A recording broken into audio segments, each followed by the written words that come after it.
Welcome to the Close the Chapter podcast. I am Kristen Boyce, a licensed marriage and family therapist with a private practice, Pathways to Healing Counseling. Through conversations, education, strategies, and shared stories, we will be closing the chapter on all the thoughts, feelings, people, and circumstances that don't serve you anymore and open the door to possibilities and the real you. You won't want to miss an episode, so be sure to subscribe.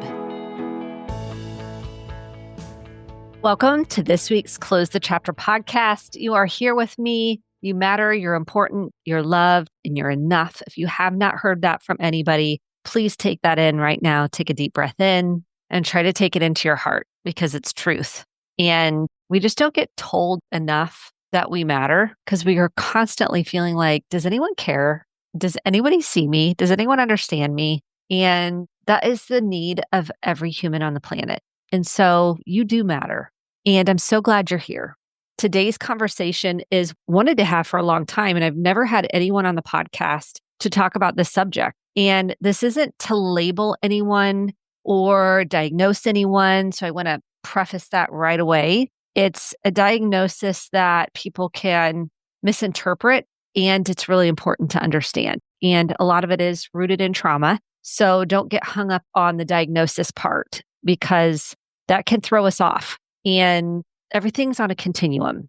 And it's super important to understand this. Maybe you're struggling with this or a loved one is because it impacts so many of us and we just don't have a name for it. I'm going to actually invite him back on because it would just not enough time to cover everything. So there's going to be a part 2 to this at some point. I'm going to have him back to dive deeper into having a family member with this and how to meet them where they are and your own mental health in this. So what am I talking about? We are talking about borderline personality disorder. In other words, we call it BPD. So if you haven't heard of it, I really encourage you to get familiar with it. There's many books out there, including my guest who's written 5.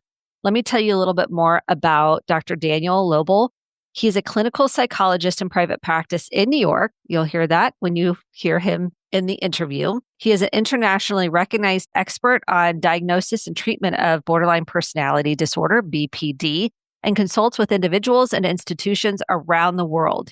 He has written 5 books, Adult Children of Borderline Parents, a trauma-informed guide to recover from a toxic childhood and discover a healthy sense of self. That's his newest book, and I want to have him on to talk more about that because often you can feel alone or like you're the one with the problem if you've got a family member with this. When your daughter has BPD, essential skills to help families manage borderline personality disorder. When your mother has borderline personality disorder, a guide for adult children. When your loved one has borderline personality disorder, a compassionate guide to building a healthy and supportive relationship, and stop walking on eggshells for parents. He also has a blog site on Psychology Today, My Side of the Couch. He is an assistant clinical professor of psychiatry at Mount Sinai School of Medicine. He also lectured at numerous universities, including the State University of New York and Hofstra Law School. He is also retired from the Department of Veterans Affairs, where he proudly served veterans for almost 2 decades. He has a wealth of knowledge on the subject, and we just hit the tip of the iceberg, truly. We could have just talked so much more. And I wanted to talk so much more, so I will for sure have him back on because it's important for people to understand what this is, where it comes from, how to heal it, how to live with somebody with it. And borderline personality disorder has been around for a long time, but it's been misunderstood and not talked about much. So I hope this episode is helpful and you get a lot out of it and you know you're not alone in this. Whatever it is, you matter, you're important. And that's my message for today. So without further ado, here is our conversation all about borderline personality disorder. Welcome to the Close the Chapter podcast. I am absolutely thrilled about today's conversation because most people have dealt with, maybe themselves have had an experience themselves of questioning this subject, or they've had a family member or a friend or a coworker or a neighbor. Somehow they've been touched by this topic. We're really going to focus on borderline personality disorder. And for short, BPD is how we abbreviate it. And I have got the best expert on the podcast. Welcome. I am so thrilled you are here. Thank you for joining us. Thank you for having me. It's a pleasure. So tell me how you even got started on this being your specialty. Well, I have many hats that I've worn throughout my career. Most people are surprised when I tell them I'm retired from serving the veterans, which is one thing I'm very, very proud of. Career with the Veterans Administration, now called Veterans Affairs. And after that, one of the careers I took on was forensic psychology, specifically in the area of contested child custody examinations for Westchester County and some of the other counties here in New York. And BPD came up quite frequently and other personalities in these exams. And it became an interest of mine, in addition to some personal experience as well with people that suffer from symptoms of BPD. Yes, so many people are touched by this in some form or fashion. They just don't know it. What are the symptoms of BPD? If someone's like, I have no idea what this is, what are some of the signs, the tells, if someone has BPD or maybe they have a family member or friend with it? Well, the disorder, and by the way, before I get into that, let me just say that if you read my materials, you will see that I rarely refer to people with BPD. I refer to people with symptoms of BPD. And there's a lot of arguments that occur. People, I don't have BPD, this one has it, they don't have it. And those arguments, in my opinion, simply provide an obstacle to solutions that need to be found. The diagnosis is still in its developmental stage, as are all psychiatric diagnoses. We're up to DSM 5, which is the fifth edition of our diagnostic manual. 6 is already in work, and things get changed. So we focus on the symptoms of the BPD without worrying too much about whether someone actually meets full criteria. But the core of the BPD syndrome, if you will, is instability in functioning. And the instability falls in a couple of basic areas. Instability, number one, with regard to their behavior. Two, instability with regard to relationships. And three, which is what drives the whole thing, is instability with regard to their identity. Their sense of self is unstable.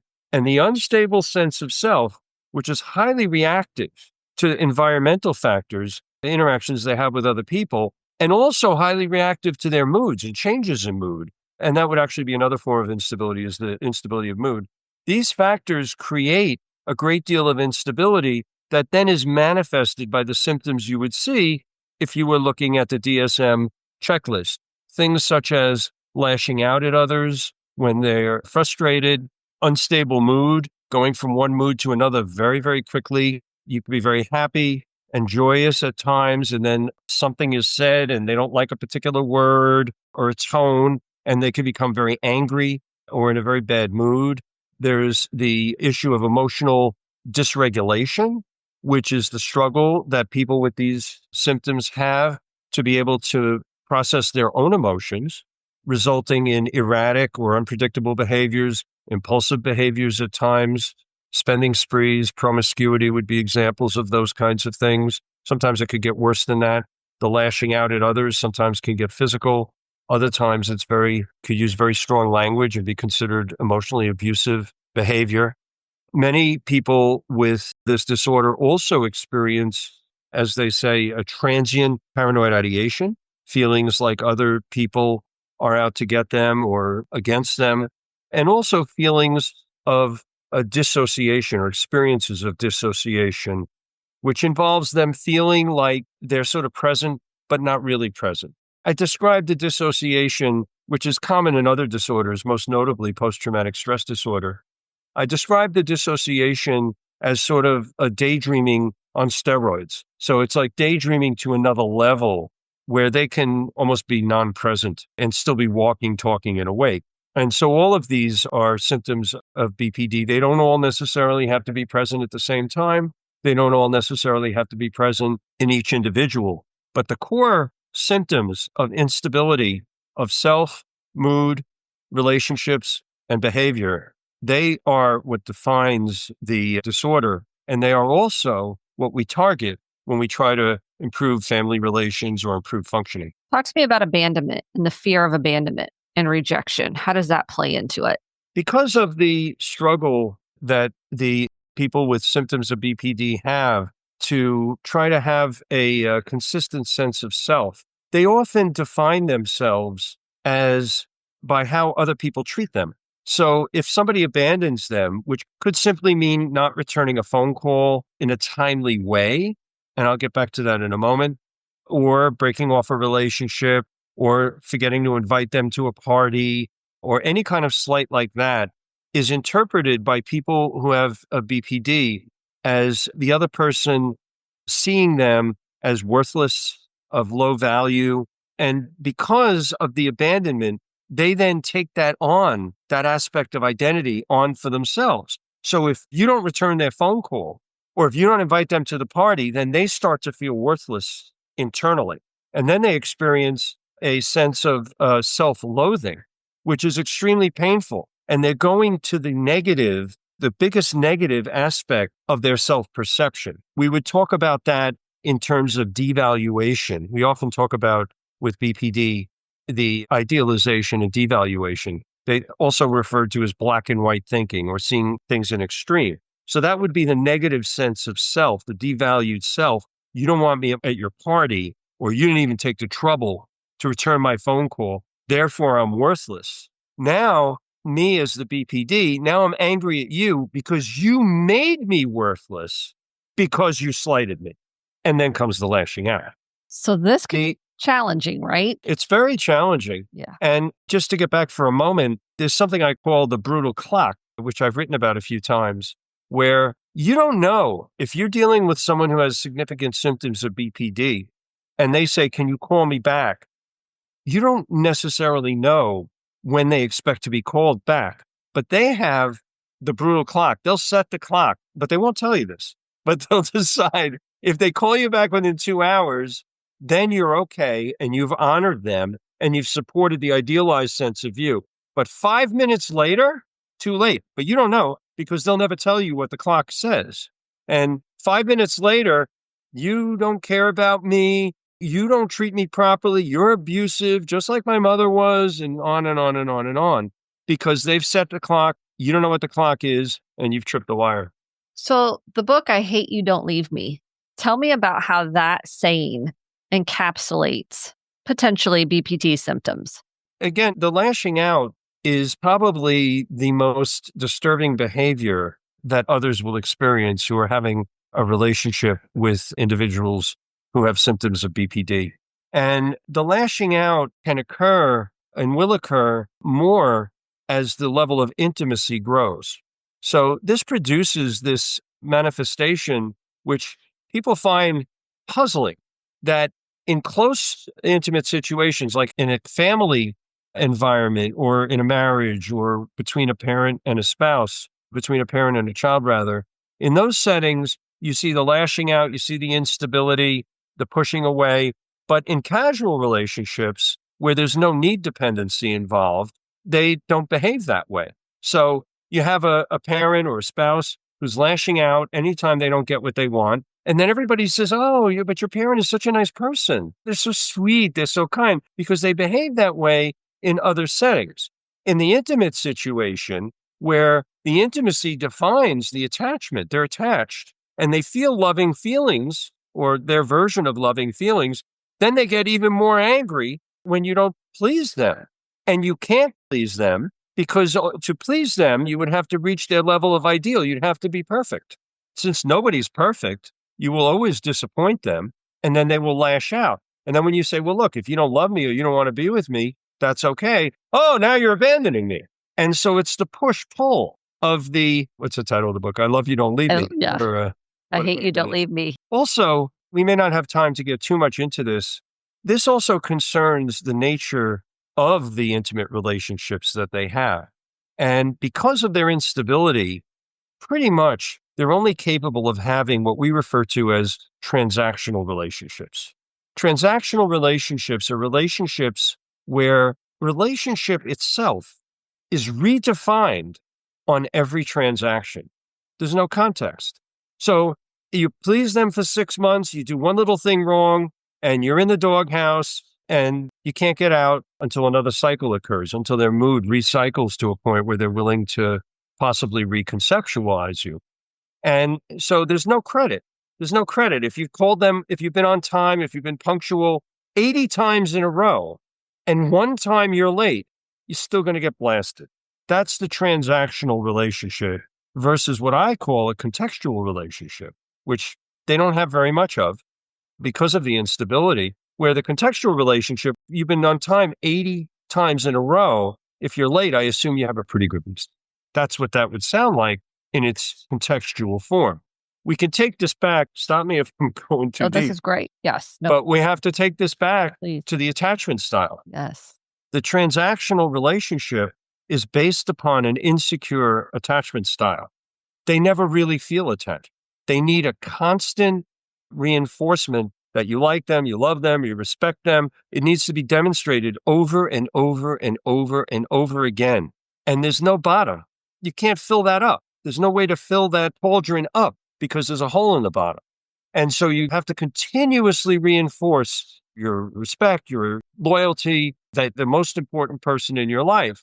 As a result of the insecure attachment, insecure, which is, of course, associated with the unstable personality and unstable mood, brings tremendous amount of anxiety for both people, both for the person with BPD, who's always afraid that the shoe's going to drop. They're always afraid that you're going to disappoint them and then the relationship's going to end and they're going to see who you really are and the self-loathing bubbles up and all this stuff.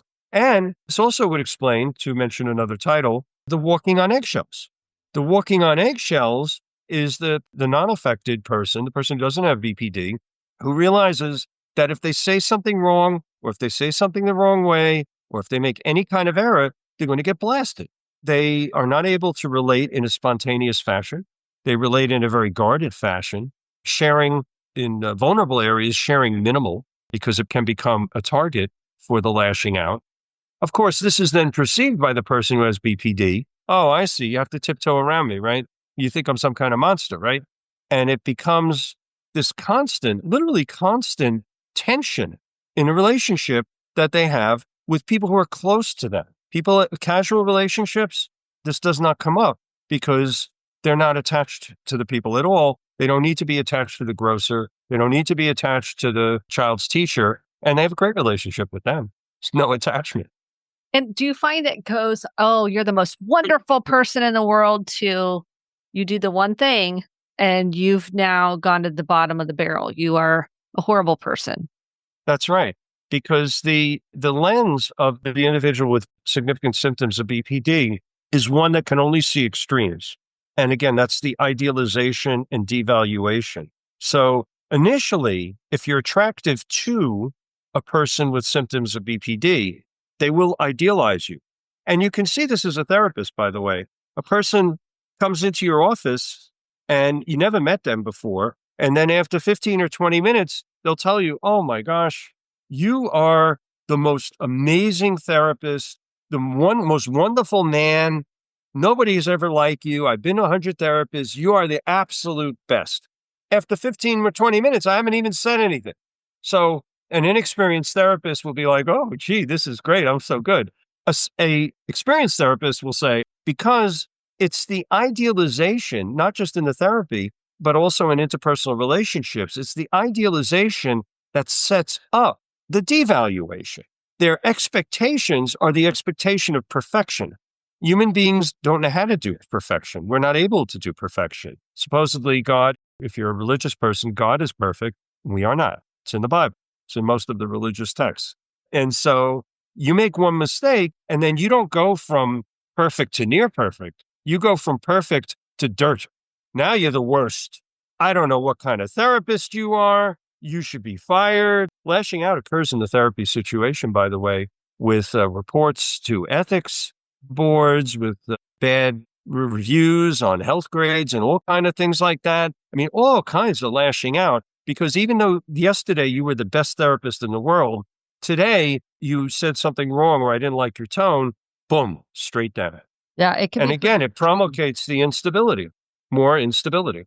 So someone says, how does someone develop BPD? Because there's an argument in the therapy world, it's trauma induced and we don't need to be labeling people. And where would you say the origins begin?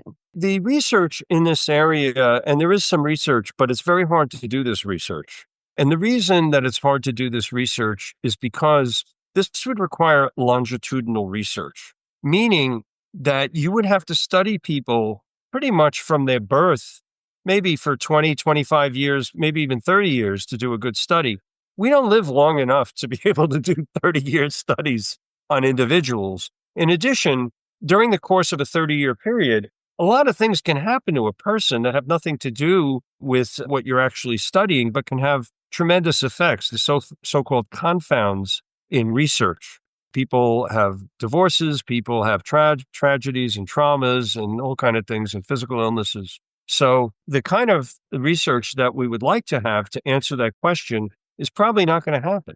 And so the research that we do have shows lots of different things. There is research that shows that there are actually some biological differences. If you look at PET scan, functional PET scans and things like that, which show how the brain works vis-a-vis the utilization of radio-labeled glucose, you can see that people with BPD, their brains actually use glucose differently. They actually think differently and they feel differently. That research, whereas it's very fascinating and it's on its infant level, is not necessarily causal. So you can have differences in thinking that could be the effect of having BPD or it could be the cause of having BPD, not yet determined. And we've seen that with other things. We've seen that with depression, for example, where you can see differences in the PET scan of a depressed person and a non-depressed person. But then when you treat the depressed person, their scans get more like non-depressed people. And that's not only medication treatment, but actually psychotherapy can also produce those changes. It's quite fascinating. So that's one area. A second area is the area of trauma that you brought up. That's a kind of a sticky area in my experience. Most people with BPD do report a history of trauma. Many of them report childhood trauma, often related to their own parenting. In many cases, if the parents are still alive, we find that there's differences in the way things are remembered. And that's true with other collaterals, with siblings and cousins and grandparents, where claims are made. And sometimes the claims are true, and sometimes they'll say, no, that didn't happen. It's very murky going through the history of trauma, but many of them do report trauma. And there are some investigators who believe that trauma is the cause of BPD. But by the same token, we have to look at the fact that there are many people who have had childhood trauma that don't have BPD. And so we'd have to be able to explain that too. The third area, which is the area that nobody wants to talk about except me, which is parenting. And my best guess, and I'll say it again, guess. This is a guess. This is not a statement of fact. This is my best guess, working with this population for years, reviewing the research over time as best as can be done, at least as best as I can do. I believe that infants are born with different temperaments. If you go into a NICU, a neonatal intensive care unit, or just a regular neonatal unit, you'll see a bunch of babies in any particular hospital, and some of them are kind of sleepy or mellow, and some of them are very smiley and very active, and some of them are crying all the time. These are infant temperaments that have to do with the level of maturity of their nervous system at the time of birth. May perhaps relate to the period of gestation. Maybe yes, maybe no. There could be other factors too. And then how the parents react to the child's or infant's frustration. So parents, BPD, in my opinion, symptoms of BPD most often come from over-parenting, not under-parenting. And so the people who have this disorder are people who are intolerant of frustration because they're used to the parents running in and solving problems for them. And they don't develop the ability to solve problems or even the belief that they can. And not only does this apply to the problem solving, but also the modulation of emotion. So a child who is upset at some point needs to learn to calm themselves or comfort themselves. A lot of the parents of individuals with BPD, they don't allow that to happen. The parent comes in, swaddles them right up, whatever it is. Oh, let me get you this, let me get you that, let me do this, let me do that. And the child comes to believe that they're not capable of tolerating or modulating or regulating their own emotions because they don't have the opportunity, because the parents rush in there because the parents are disturbed or irritated by the child's expression of unpleasant emotion. And I think this has a lot to do with it. And a lot of the families that I work with now, even though their child, whereas their children may have BPD or symptoms of BPD, the child could be 50 or 55 years old, and the parents are still doing it. They're still doing it. The 55-year-old, oh, mom, I'm hungry. 50, 55 years old, living in the basement. So go get yourself something to eat. No. What would you like to eat? Oh, I have to have sushi.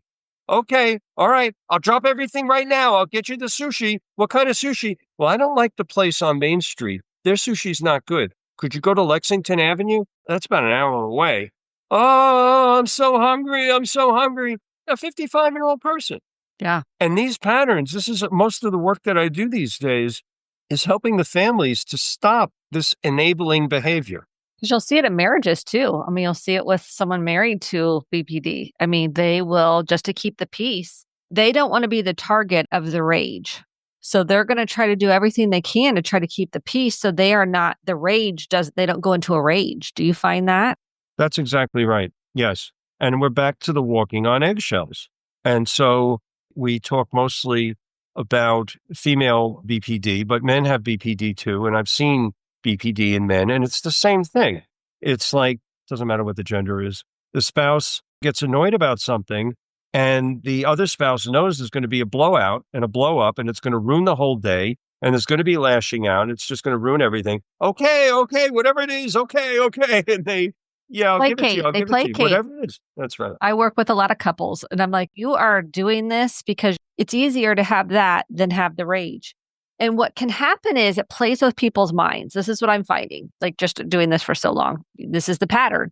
They can be so nice, whether it's a parent, like their parent has BPD or their partner, but they can be so nice. And then you start to think, well, maybe it is me.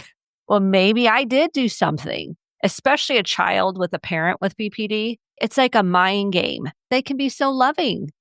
Talk about that. If someone's on that end of the spectrum where they're like, there can be so nice, but then they turn on a dime. That's right. They can't sustain it. And just to remark about what you were saying about spouses, a lot of this is related to codependency issues as well.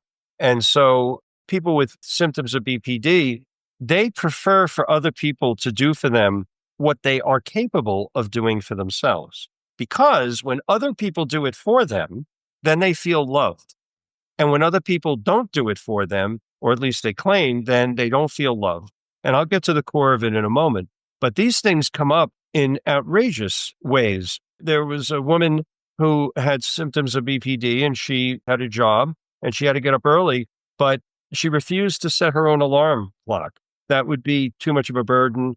So instead, she had her spouse responsible for calling her in the morning. The spouse would already be at work and would have to stop what he was doing and call her at exactly whatever time it was that particular day, 6:30 a.m., and call her. And he would say to her, why can't you just set an alarm clock? I'm working too. And she would say, oh, you don't love me enough to take the time to call me. And so she literally refused to function in that area to make it an issue of affirmation of her value to the other person.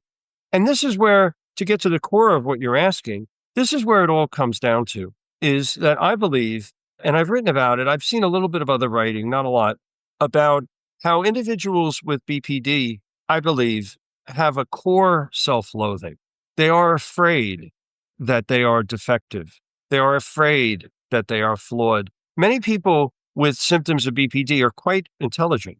This is not a disorder of stupid people. I'm not saying that people that are not intelligent wouldn't have this disorder, but many people who have this disorder are remarkably intelligent. I mean, superior intelligence.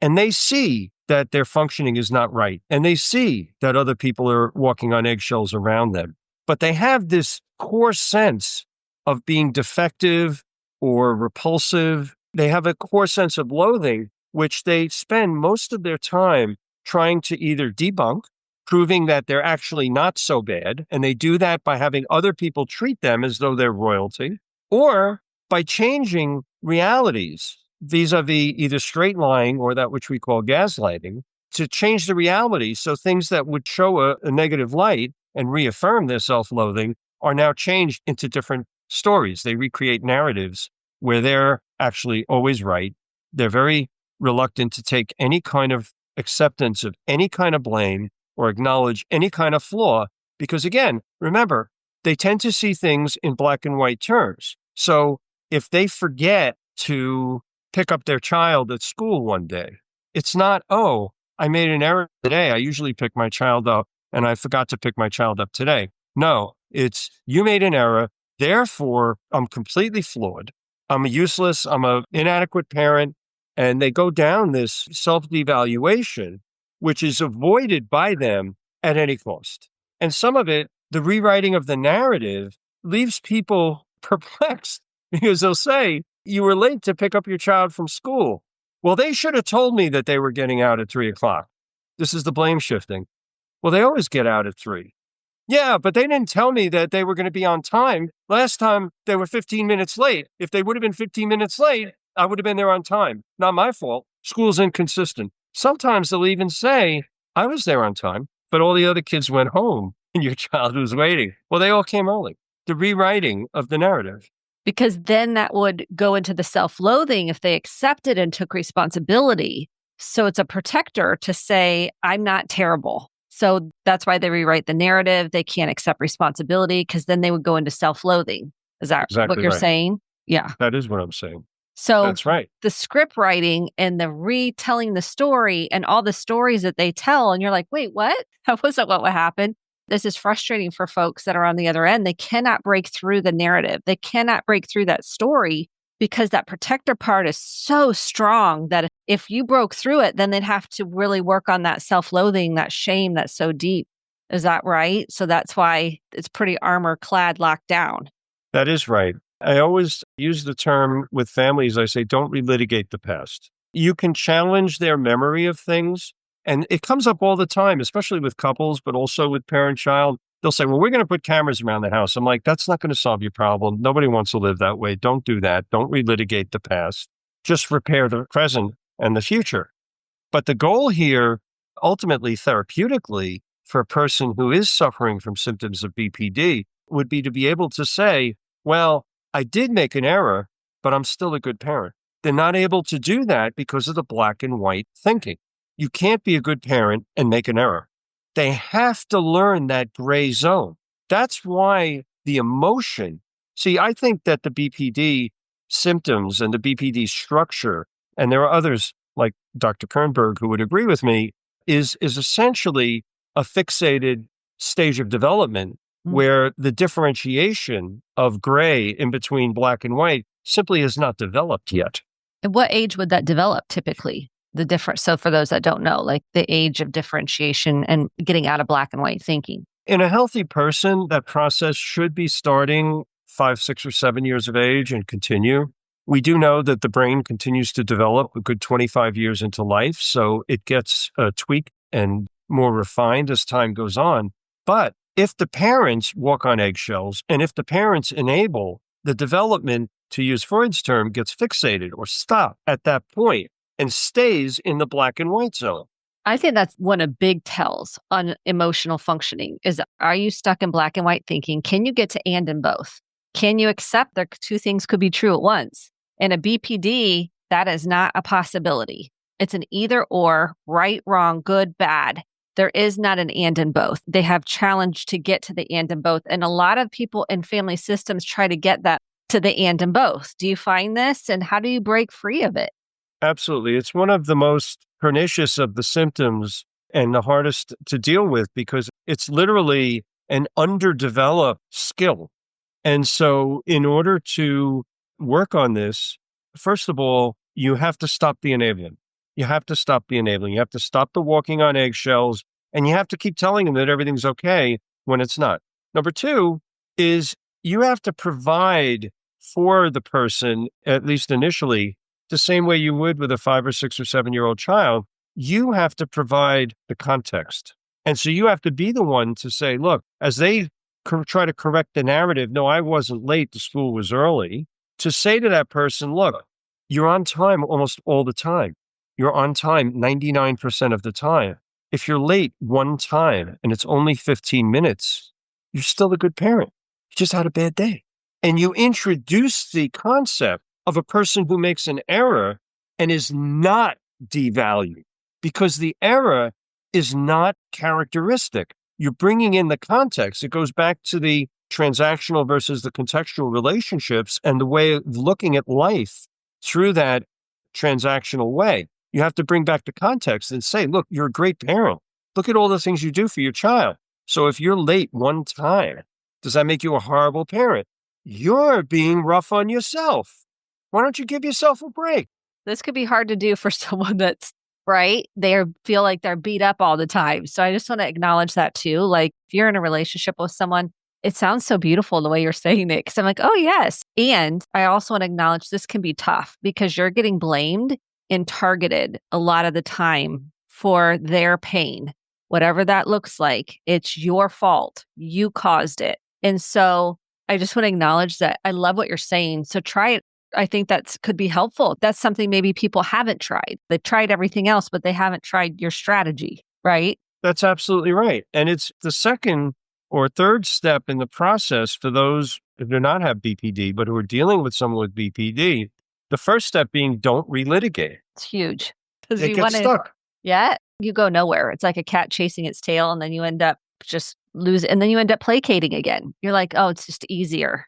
That kind of takes you down. This breaks you out of that pattern. It breaks you free of the pattern. So it's not only for the person with BPD and for the person living with someone with BPD. Both can be true. Like this could be a strategy for both of you to liberate yourselves. I could talk to you for so long. I have so many questions I want to ask you. And I know I'm trying to be mindful of time. What would you say the top strategies? Let's say someone's like, where do I begin to one, heal this, and two, maybe deal with it? What would you say? As the person who's suffering symptoms of BPD, Well, or as the I kind person of who's wanted to trying go to live with towards that person? the person that's living because I feel like I think those are probably more of my listeners. I think I have probably, I mean, if you do have it, that makes sense. And this could be your first introduction to it. Let's go with someone living with someone with BPD.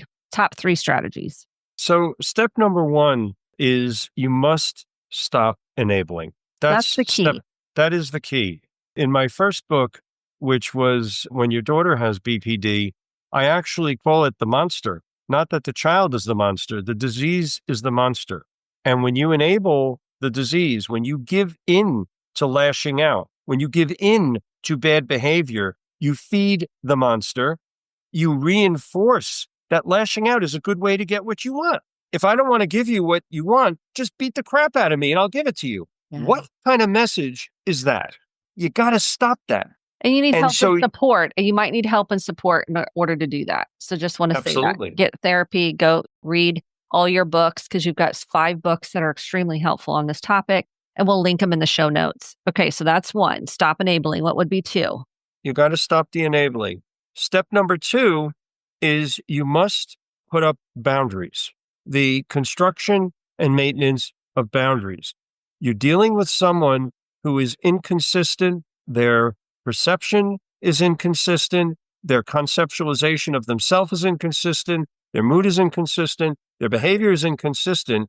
You have to be consistent. A consistent set of boundaries. And the first boundary, which is repeated, I think, in all of my books, is form before content. And my families use this all the time. What form before content means is if I don't like the way you're talking to me, if you're not speaking to me in a respectful tone, I will not honor the content. So, oh, hey, get over here. Excuse me? Were you talking to me? Hey, I want to talk to you about what we're going to do about dinner. We're not talking about dinner when you speak to me in those tones. Oh, so you don't even want to have dinner. I didn't say I don't want to have dinner. What I'm saying is I will not have a conversation where you refer to me with the use of a profanity or you speak to me disrespectfully. I always speak respectfully to you. I expect the same in return. All right, so we're not having dinner. That's up to you. That's up to you. If you want to have dinner, sit down, speak in a respectful fashion, or at least a civil fashion, and then we can have that conversation. Until then, that would be one. There are all other kinds of boundaries, and a very important one that comes up very often is physical boundary. You may not touch me that way. If someone's touching you in a rough way, and sometimes it could be playful, but not something someone doesn't want to be pinched or tickled or whatever. And sometimes it could be worse than that, and it could be physical aggression. Another boundary very important boundary, which I talk about a lot, is unfortunately people with this disorder frequently threaten suicidal behavior. Yes. Well, if you don't talk to me about dinner right now, I'm going to kill myself. Whoa, wait a second. I have a boundary there. When I'm with a person who's going to kill themselves, I always do the same thing. I call 911. And so I say, are you serious about that? Oh, I'm serious. Okay, pick up the phone. What are you doing? I'm calling 911. I'm not going to stand here and let you kill yourself. Are you kidding me? Oh, no, I was just saying that. Don't ever say that to me as a way of trying to get me to do something. Every time you say it, you're going to see the ambulance could be outside within 5 minutes, and you're going. So step 2, the second suggestion, it's not even a suggestion, it's require, is setting up of consistent, firm boundaries that are reinforced regularly, no excuses. And the third one, and that's fortunately the easy one, but you got to get through the first 2. Yeah, which are hard.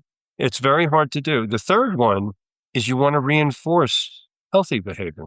People who are worn down and burnt out by living with people who are lashing out at them, lying to them, gaslighting them, and manipulating them, even when the person does something that's good, that's healthy and positive, they don't make an issue out of it. They don't say, gee, you know what? That's a wonderful thing you just did. That's beautiful. When you act this way, I realize how much I love you and why I get up every day thinking about you.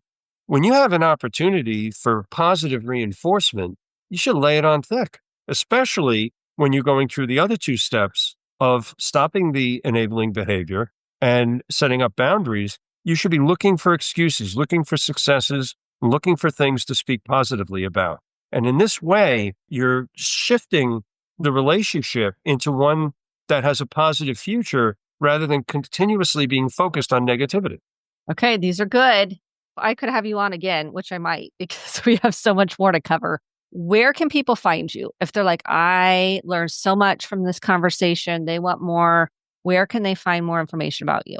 Well, you have the 5 books that I've written. The most recent one just came out in April, which is written to people who grew up with a parent who is affected by BPD.